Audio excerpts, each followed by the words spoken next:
Yeah. Should I build another agriculture district? Another ag Right on district? Carthage? Yeah, Carthage just finished its luxury residence, so that's all my building slots full. Oh yeah, I did just unlock agriculture specialization. I don't have the minerals for that yet, but I did do it. Although you have... So Carthage has civilians? What does it have? Do you have the labor to work another farm? Well, let me see. I've got 600 farmers, 400 miners, and 40 colonists. But no civilians. I've got specialists too, but... I'd probably build the farm, shift the colonists and some of the miners into filling the farmer jobs by making the farmer job prioritize. And you can trade food for minerals with the hive. Though, you know, you'll get more minerals that way than if you mine them yourself. So. Because the hive is hungry for food, I guess, to sustain a larger drone population. Who knows why.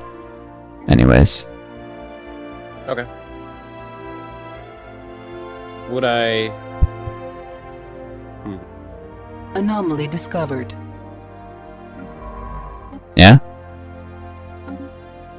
I'd probably want agricultural focus rather than biological research support. Because, I mean, this is a good... I don't know. This is both a agri world and a science world. And I guess I don't really need the research that We should research this. Sorry, hold on. I just found an anomaly and I'm gonna put a carefree guy on researching it. Give me a sec. Strange amount of information. Agriculture district. Sorry, you were saying? When should I specialize my agriculture districts? This is a trade-off between, like... This is how you grow, you know, about how you grow your economy quickly, most quickly.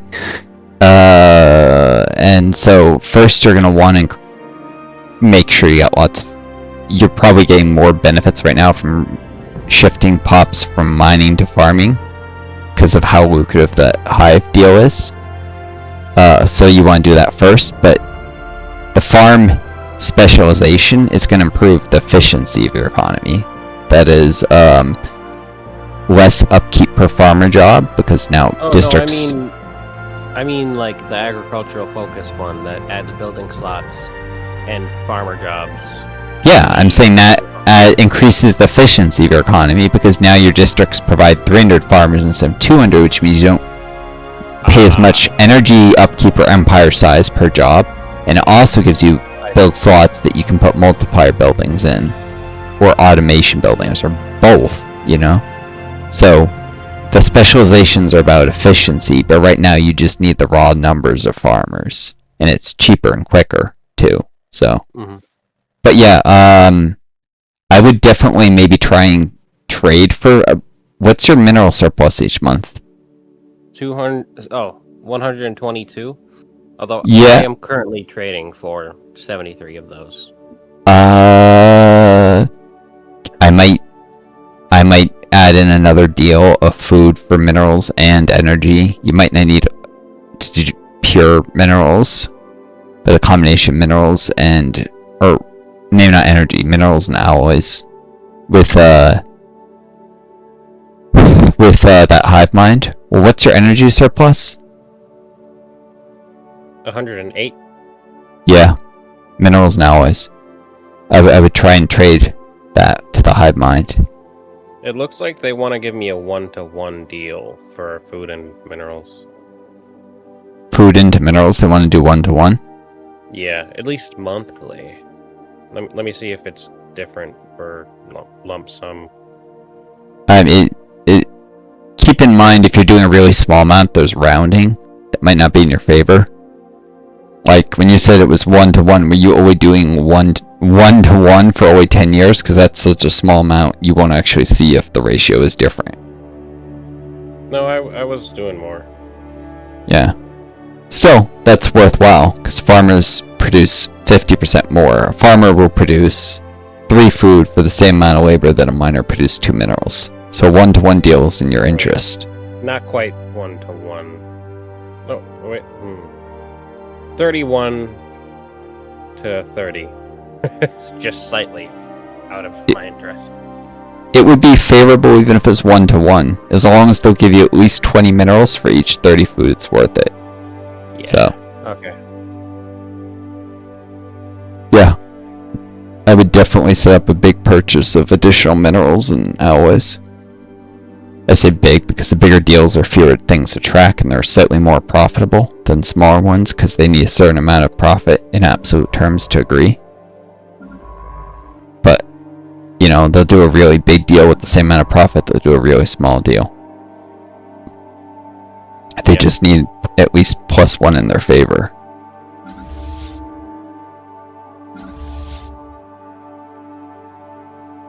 It's weird, I guess, in some ways how the AI thinks. What if I give them like 1 energy credit? Or, because it looks like they'll value an energy credit by about the same as food if it's just 1. You know, like 32 food, 32 minerals. Can you say that again? You completely lost me. I'll poke over at your stream because I have no idea what you're talking about. So I could give them 33. I could give them 33 food for 32 minerals, or I could give them 32 food and 1 energy credit for 32 minerals. Or you could make it more than 32 food a month. Since you're going to be scaling up your ag output, right, with the extra farm that you're working on. Yeah. You could do like 34.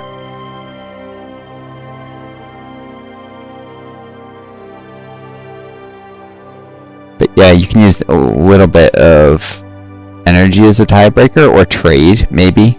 You, instead of 2 energy, you might be able to do 1 trade. Yeah. Oh yeah. In fact, that works. If you add like 20 trade, how many more minerals can you get? Because hive minds tend to like trade because they have a hard time producing it.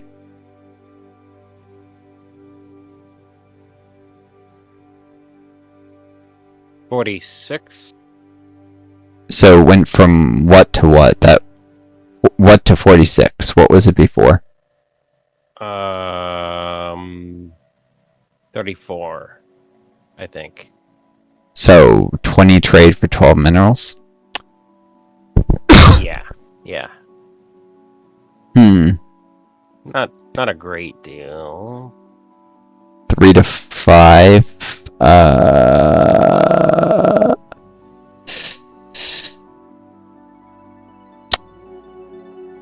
Because the market would give me... I mean, you can only buy so much on the market, and you're going to be spamming those trade hubs, so... I'm not sure I would give them 20. I might give them, like, a smaller amount, like 8. But I would definitely do some trade at that rate. Maybe 9. Just to get profit. 10. There we go. Yep, because you're going to have trouble moving all that trade otherwise. So I would start trading some of it away now. Like, trade that just sits in your stockpile doesn't do any good. Minerals that you can invest, yeah, it's about the velocity of money, even if the actual, like, prices are not as good as they could be. So, you know, it's like money in a bank account that's, like, paying you 0.1% interest isn't really doing anything. In fact, that's not even keeping up with inflation in the real world. Yeah. You don't want money to sit in a bank account that's earning less than inflation. It's actually losing money in real terms, because, yeah. Which is non-intuitive, I guess, for some people.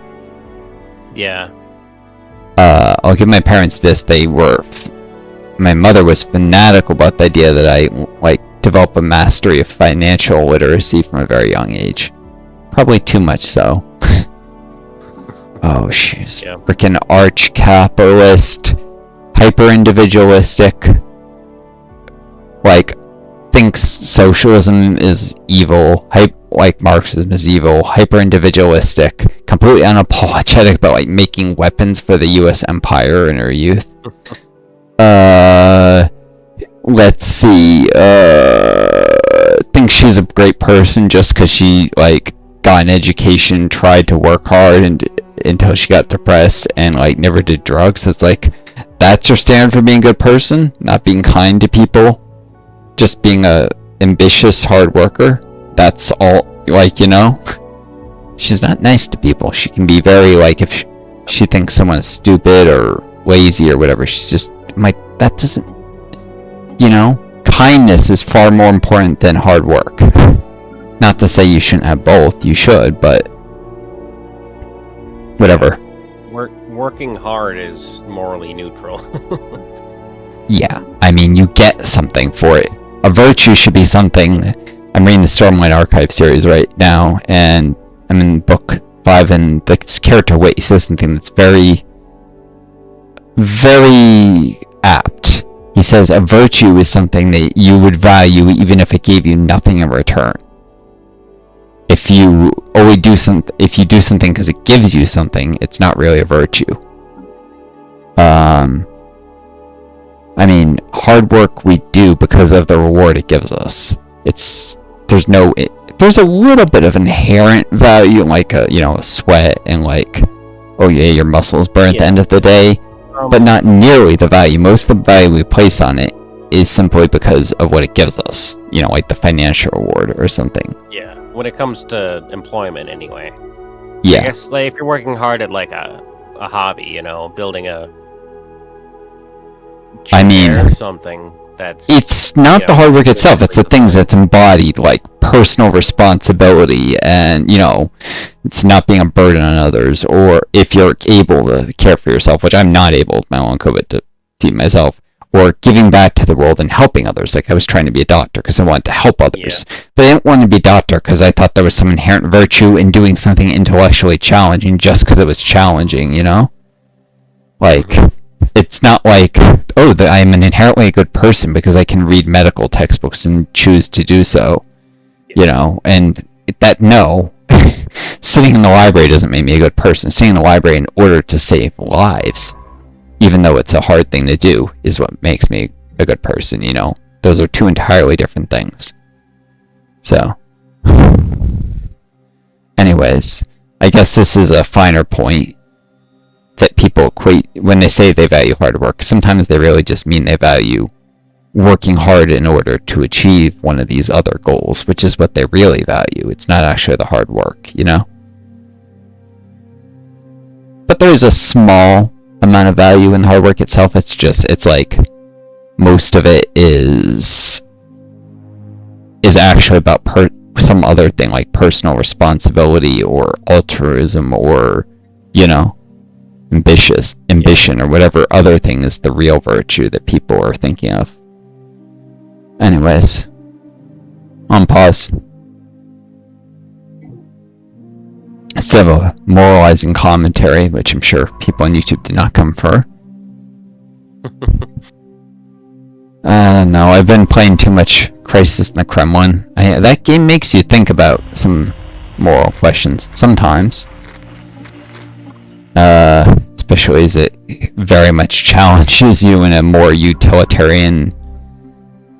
ethical utilitarian ends justify the means kind of thing. Which is, by the way, the exact opposite of the moral of the Stormlight Archive. It's like journey before destination. Well, they say that, but they're literally fighting a war, which is all about you can't fight a war without being ethically utilitarian. You're inflicting enormous suffering in order to achieve something that's worth that suffering. Yeah. It's kind of ironic the author can't see this. It's because, he's American, and I think the guy's like, he taught it like Brigham Young. He's probably a Mormon. And even though he obviously questions some of the moral assumptions of that kind of conservatism, I don't think he's necessarily questioned the inherent validity of violence. That is, that violence is not always a valid answer, that sometimes it's not valid just because you're doing it for your country. Like, he would obviously question if people were doing terrorist acts, but he doesn't question someone serving in a war that might be unjust or wrong. You know? And even if it is right, is it like it's, if it is right, it's an example of ethical utilitarianism. It's doing something bad in order to do something good.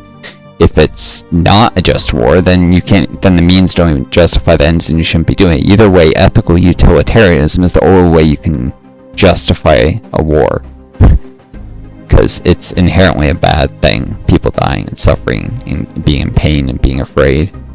So it has to be. I don't buy into any bullshit about battlefield glory or whatever. There's nothing glorious about someone with their guts spilling out or whatever. Yeah. I said as I'm playing essentially a war game, so I'm gonna shut up and unpause. It's very interesting. But I mean, sci-fi doesn't show us the crew of these ships dying horrible deaths of asphyxiation when they get vented out into space, so... Well, that's not asphyxiation, but... Is it? God. I think that's what kills you. Is that the right term for it? I mean, I know it is... I know what kills you, it's the lack of air, but what's the right term for it? Asphyxiation? No, suffocation be something else. God, my brain's not coming up with the long... I would have known exactly the right word before, but with my long COVID, I can never find the right word for things anymore. Sorry, what were you saying? I think that's the word. Well, anyways, the game doesn't show you the bodies vented out into space or anything. It just shows you, boom, flash. Pretty, lasers. Yeah. I mean, it's about as sanitized as Star Wars. You rarely in, like, the, real movies, the original movies, you don't see people, like, keeled over in pain for long periods.